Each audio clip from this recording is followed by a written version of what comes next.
안녕하세요. 시냇가 책방입니다. 저는 책방지기 한 걸음씩입니다.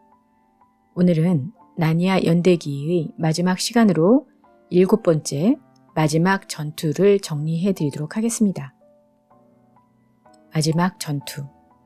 은혜제 사건으로부터 200년 후 나니아는 평화와 번영을 누리고 있었습니다. 시간이 흘러 티리온 왕이 즉위하였고 켄타우로스 룬 위트는 티리온 왕에게 나니아에서 사악한 일이 벌어지고 있고 별들의 징후 또한 불길함을 예고한다고 경고하였습니다.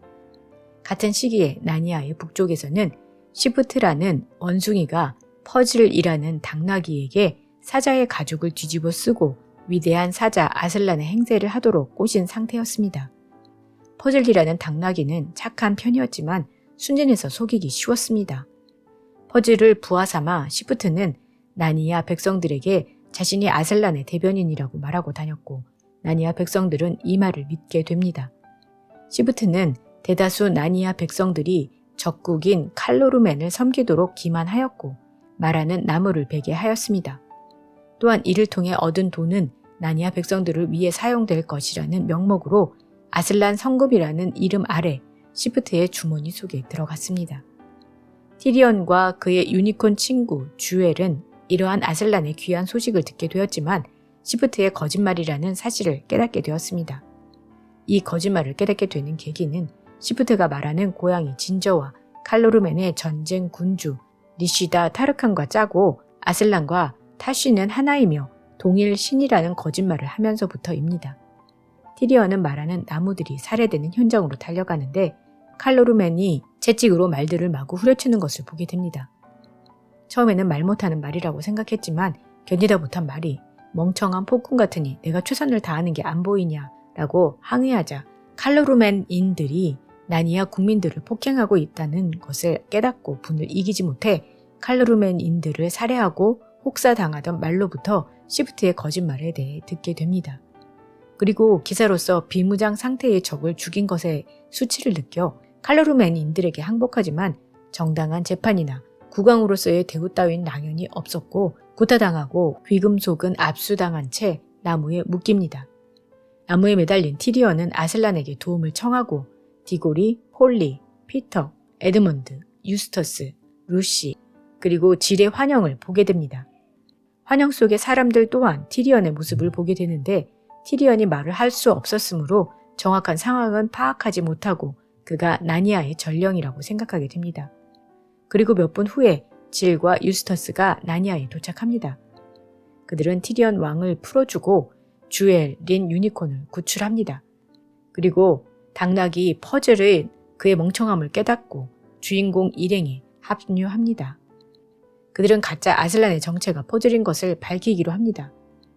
도중 주인공들은 한 무리의 난쟁이들을 구해주게 되는데 난쟁이들은 아슬란이 죽었을 것이라고 말하며 주인공 일행의 함께하자는 요청을 거절합니다. 이때 난쟁이는 난쟁이들 편이야 라는 구호를 외치며 배은망덕한 모습을 보입니다. 그들 중 오로지 한 명의 난쟁이 폭인만이 아슬란에 대한 믿음이 있었습니다. 이후 티리온과 그 일행은 타쉬가 북쪽으로 이동하는 것을 보게 되면서 티리온은 원숭이 시프트와 리시다가 아무 생각 없이 타쉬를 나니아로 강림시키려 한다는 것을 알게 됩니다. 그리고 멀리서 독수리가 도움을 요청하면서 룬위트와 나니아의 군대가 전투에서 전멸하였다는 소식을 주인공 일행에게 전합니다. 결국 티리온과 그의 작은 군대는 시프트의 사기를 알리려 오두막으로 향합니다. 그러나 이미 시프트가 퍼즐이 아슬란을 사칭하며 사자 가죽을 뒤집어 쓰고 돌아다녔다고 사기죄로 수배를 한 상태였습니다. 이 와중 사기를 치는데 일조하였던 말하는 고양이 진저가 그 오두막에 사기를 더 공고히 하기 위해 들어갔다가 진짜 아슬란에게 걸려 말하는 능력을 잃고 겁에 질려 도망을 가게 됩니다. 그리고 리시다의 부하이자 신실한 타쉬의 신자 에메스는 신을 아련하겠다며 자신의 왕 리시다에게 오두막에 들어가겠다고 합니다. 리시다는 그런 에머스를 만류하지만 에머스는 오두막으로 들어가게 됩니다. 에머스는 타쉬의 이름 아래 사기극이 행해졌음을 깨닫고 오두막에 상주하면서 반항적인 나니아인들을 살해하던 경비병을 죽여버리고 그 시체를 오두막 밖으로 던집니다. 그는 타쉬가 아닌 아슬란과 마주하자 혼란스러워하며 오두막 안쪽 깊숙한 곳으로 사라집니다. 한편 오두막 밖에서는 내던져진 시체가 MS라고 선동하고 타슈 신과 대면해 죽은 것이라며 오두막 안에 들어가지 말라고 경고합니다. 시프트가 말하는 동물들에게 본보기로 또는 재미로 멧돼지를 희생시키려 하자 티리언 왕과 일행들은 멧돼지를 구하기 위해 나서고 분노가 치밀었던 왕은 시프트를 오두막에 던져넣고 말하는 동물들과 협력하여 전투를 벌입니다. 진저가 잠깐 오두막에 있었던 이후 쭉 오두막에 강립하여 있던 타슈에게 시프트가 잡아먹히면서 끔찍하게 살해당해 버립니다. 전세는 나니아 쪽에 불리하게 돌아가고 난쟁이들은 양편을 조금이라도 더 죽이기 위해 노력합니다. 전투 중 하얀 바위로 후퇴하기로 작전을 짰던 나니아 쪽에서는 전투에서 밀리자 하얀 바위로 후퇴하지만 유스토스가 칼루르맨 병사들에게 잡혀 오두막에 내던져집니다. 류시다는 난쟁이들이 신경 쓰였는지 난쟁이들에게 본때를 보여주러 갑니다. 그 사이 전열을 가다듬은 티리언 왕, 질, 주엘, 남은 동물들은 최후의 돌격을 감행합니다. 전투 중 동물들은 쓰러지고 질은 오두막으로 끌려가고 그를 오두막으로 몰고 가는 리슈다와 싸우게 됩니다. 홀로 남아 사투를 벌이던 티리언은 기지를 발휘해 리슈다를 오두막으로 끌고 들어가는데 티리언이 들어간 오두막은 무섭고 좁은 공간이 아니고 무척이나 넓고 아름다운 땅이었습니다.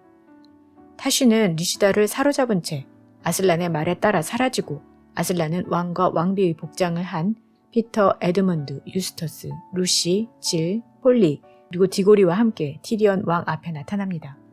티리언 왕은 왕과 여왕들에게 자초지종을 듣게 됩니다. 실은 오두막은 밖에서 보이는 것보다 안이 더 컸고 디고리와 폴리가 나니아에 도움이 필요하다는 느낌을 받고 수잔을 제외한 페본시 남매와 질, 유스터스를 불러 회의를 하고 있던 도중 티리언 왕의 환영에 나타났던 것입니다. 피터와 에드먼드는 마법사의 조카에서 등장했던 다른 세계를 자유롭게 드나들 수 있는 반지를 확보하여 아직 나니아에 갈 수 있던 질과 유스터스에게 역에서 만나 반지를 전해주기로 했었습니다. 질과 유스터스가 함께 기차를 타고 있었던 루시, 디고리, 폴리, 플랫폼에서 일행을 기다리던 피터, 에드먼드는 굉음과 함께 오두막 안으로 소환되었던 것입니다.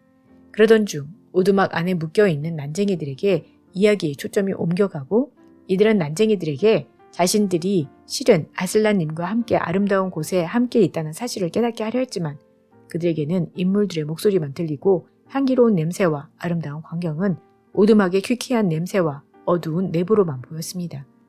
자신들의 마음에 갇혀 오두막이 사실은 아름다운 곳이며 나니아의 선조들과 함께 있다는 사실을 깨닫지 못한 것입니다. 아슬란이 그들의 앞에 나타나게 한 음식을 놓고 싸우며 더러운 꼴을 보여주는 난쟁이들을 뒤로 하고 아슬란은 오두막의 문을 열리게 합니다. 왕들과 여왕들은 나니아 세상의 종말을 참관하도록 소환된 것이었습니다. 시간이라는 이름의 거인이 나팔을 불자 별들이 아래로 내려왔고 나니아의 모든 생명들이 오두막 근처로 아슬란의 심판을 받기 위해 모여들었습니다. 아슬란은 진실로 믿는 자들은 아슬란의 나라로 들어올 수 있었고 아슬란을 거부하거나 저버린 자들은 보통의 동물이 되어 사라졌습니다. 그 후 나니아에서는 용들과 거대한 공룡들이 초목을 뜯어먹어 숲이 사라지게 했고 시간은 계속 흘러 마침내 그 존재들도 사라지고 나니아의 종말이 다가오며 거인 시간은 뿔라파를 바다에 던진 뒤 태양을 뭉개 나니아를 멸망시켰습니다. 피터는 오두막의 문을 닫고 황금 열쇠로 문을 잠그고 아슬란은 더 멀리 더 깊은 곳으로 향하자며 일행을 그의 나라로 이끌었습니다. 그때 한 칼로르맨 사람과 맞닥뜨리는데 그는 오두막에 들어왔다가 대기하던 병사를 죽이고 아슬란의 존재에 혼란스러워하며 오두막 더 깊은 곳으로 갔던 MS였습니다. MS는 이 행렬에 동참하고 일행들은 들어가면 들어갈수록 아슬란의 나라가 나니아와 현실 세계와 똑같은 것을 보고 혼란스러워합니다. 일행은 폭포를 거슬러 문을 향해 올라가는데 그 문에서는 리피치프와 반가운 얼굴들이 기다리고 있었습니다. 그곳에서 주인공 일행은 진짜 잉글랜드도 볼 수 있었는데 아슬란은 주인공 일행들과 피터, 에드먼드, 루시의 부모들은 기차 사고로 다 죽었으며 이제 축제가 시작되었다고 말합니다. 이렇게 나니아 연대기 시리즈는 그들은 지구상의 어느 누구도 읽지 못한 위대하고 영원한 이야기를 시작하는 중이며 항상 새로운 장이 그 이전 장보다 훨씬 더 위대한 모험이 될 것이다는 문장으로 끝납니다. 책의 몇몇 구절을 읽어드리도록 하겠습니다. 티리온 왕은 다시 중얼거렸다. 그 일은 아주 오래전 일이야. 이제 그런 일은 일어나지 않아. 그때 티리온 왕은 캐스피언 왕을 도와준 그 네 아이가 천년 전에도 나니아에 온 적이 있었다는 사실을 기억해냈다. 내 아이가 가장 주목할 만한 일을 했던 때가 바로 그때였다. 그 당시 아이들은 무시무시한 마녀를 무찌르고 몇백 년 동안 계속되던 겨울을 끝냈을 뿐만 아니라 그 뒤로 더 이상 어린아이가 아닌 위대한 왕들과 아리따운 여왕들로 성장할 때까지 케어 페러벨에서 나니아를 다스렸으며 그 4명의 아이들이 통치했던 시기를 나니아의 황금 시대라고 한다. 아슬란은 그 이야기에 많이 등장했다. 그제야 티리온 왕은 아슬란이 나머지 왕들의 이야기에도 나왔었다는 걸 기억해내고는 속으로 중얼거렸다. 아슬란님과 다른 세계에서 온 아이들은 언제나 최악의 상황에서 모습을 나타냈어. 아, 지금 그 아이들이 와준다면. 그리고 티리온 왕은 외쳤다. 아슬란님, 아슬란님, 아슬란님, 지금 오셔서 저희를 도와주십시오. 그러나 어둠과 추위와 정적은 전과 다름없었다. 저는 죽어도 상관없습니다. 제 자신을 위해서는 아무것도 바라지 않습니다. 하지만 나니아의 모든 이들을 구해주십시오. 여전히 밤의 어둠이나 숲에는 아무 변화가 없었지만 티리온 왕의 마음속에서는 어떤 변화가 일기 시작했다. 이유는 알 수 없었지만 희미하나마 희망이 싹 더 올랐다. 티리온 왕은 어쩐지 힘이 솟는 것 같았다. 티리온 왕이 무서운 목소리로 말했다. 저주받을 당나귀 놈의 머리를 베려고 검을 뽑고 있다. 질, 저리 비켜. 질이 가로막고 나섰다. 어머, 안 돼요. 제발 그러지 마세요. 그러시면 안 돼요. 그건 당나귀의 잘못이 아니에요. 다 원숭이의 짓이에요. 당나귀는 아무것도 몰랐대요. 그래서 무척 미안해하고 있어요. 착한 당나귀예요. 이 당나귀 이름은 퍼즐이에요. 전 당나귀의 목을 꽉 껴안고 있을 거예요. 티리온 왕이 소리쳤다. 티리온 왕이 소리쳤다. 버릇없는 놈. 감히 아가씨를 앞에 두고 거짓말을 했다고 비난하는 거냐? 난쟁이 그리프리 대꾸했다. 이보시오, 머릿속에다 공손한 말이나 담아두시오. 그렇게 보이지도 않지만 만일 당신이 티리온 왕이라고 해도 우리한테 아슬란이 필요 없듯이 왕도 더 이상 필요 없어. 이제부터는 우리가 우리를 돌볼 생각이오. 어느 누구한테도 머리를 조아리지 않을 거요. 알겠소? 다른 난쟁이들도 고개를 끄덕였다. 맞소. 이제부터 우린 우리 마음대로 할 겁니다. 아슬란도 싫고 왕도 싫고 다른 세계에 대한 바보 같은 이야기도 이젠 신물이 났소. 난쟁이들은 난쟁이들만을 위해 살 것이오. 내 동생 수잔은 더 이상 나니아의 친구가 아니오. 유스터스가 말했다. 맞아요. 수잔 누나한테 나니아에 대한 이야기를 하자고 한다든가 나니아를 위해 뭘 좀 하자고 하면 대단한 기억력이야. 어릴 때 하던 우스꽝스러운 놀이를 아직도 다 기억하고 있다니 하고 말하지요. 질이 끼어들었다. 아, 수잔 언니요. 요즘 수잔 언니는 스타킹이나 립스틱이나 파티 초대 말고는 그 어떤 것에도 관심이 없어요. 언제나 어른이 되고 싶어 안달이에요. 폴리 부인이 말했다. 저런 어른이라고? 수잔이 제발 진짜 어른이 되면 좋겠구나. 인생에서 가장 중요한 때가 학창 시절인데 수잔은 황금 시절을 그냥 허비하고 있어. 나중에는 지금 나이처럼 보이고 싶어서 나머지 인생을 허비할 게다. 아마도 수잔은 인생의 가장 어리석은 시절로 치달았다가 가능한 오랫동안 그 자리에 머물러 있으려고 할 거야. 그때부터 그들은 먹기 시작했다. 그 과일은 어떤 맛이었을까? 안타깝게도 그 맛을 묘사할 수 있는 사람은 아무도 없다. 내가 다른 과일과 비교해서 기껏 말할 수 있는 것은 여러분들이 이 과일을 먹고 나면 이제껏 먹은 가장 싱싱한 자몽도 그저 그래 보이고 가장 즙이 많은 오렌지도 말라 보이고 입에서 살살 녹는 배도 딱딱한 나무 껍질같이 느껴지고 가장 달콤한 산딸기도 시큼하게 느껴질 것이다. 게다가 이 과일은 씨도 벌레도 없었다.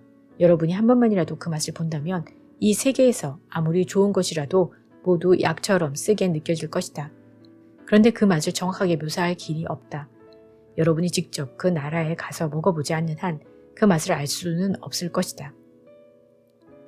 장하도다 아무런 시기를 꿋꿋하게 버틴 나니아의 마지막 왕이여. 루시가 눈물을 흘리며 말했다. 아슬란님, 이 불쌍한 난쟁이들을 도와주세요. 도와주실 거죠? 아슬란이 말했다. 사랑하는 이여, 내가 할 수 있는 것과 할 수 없는 것이 무엇인지 보여주겠노라. 저들은 우리의 도움을 바라지 않는다. 저들은 믿음 대신 교활함을 선택했느니라. 저들의 감옥은 단지 각자의 마음속에 있다.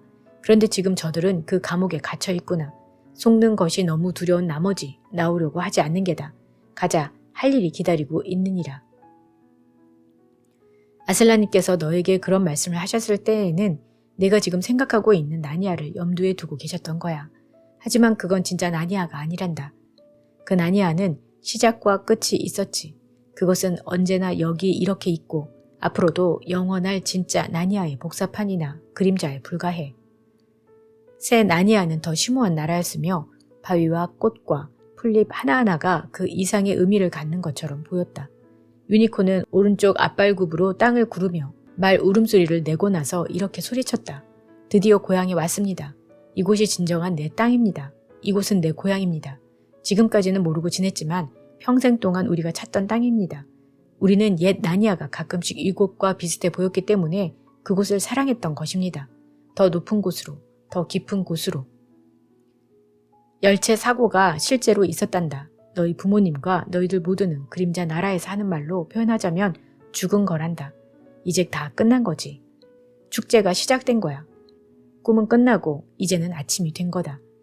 그러나 그들에게는 이것이 진짜 이야기의 시작일 뿐이었다. 우리 세계에서 보냈던 그들의 삶과 나니아에서의 모든 모험은 책 겉장에 적혀있는 제목이 지나지 않는다. 이제 드디어 그들은 지구상의 어느 누구도 읽지 못한 위대한 이야기의 첫 장을 시작하고 있는 중이다. 그 이야기는 영원히 계속될 것이며 항상 새로운 장이 그 이전 장보다 훨씬 더 위대한 이야기가 될 것이다. 네, 오늘은 나니아 연대기의 마지막 시간으로 7번째 책인 마지막 전투를 정리해드리고 몇몇 구절을 읽어드렸습니다. 나니아 연대기를 영화로도 만든 것들이 몇 개 있는데요.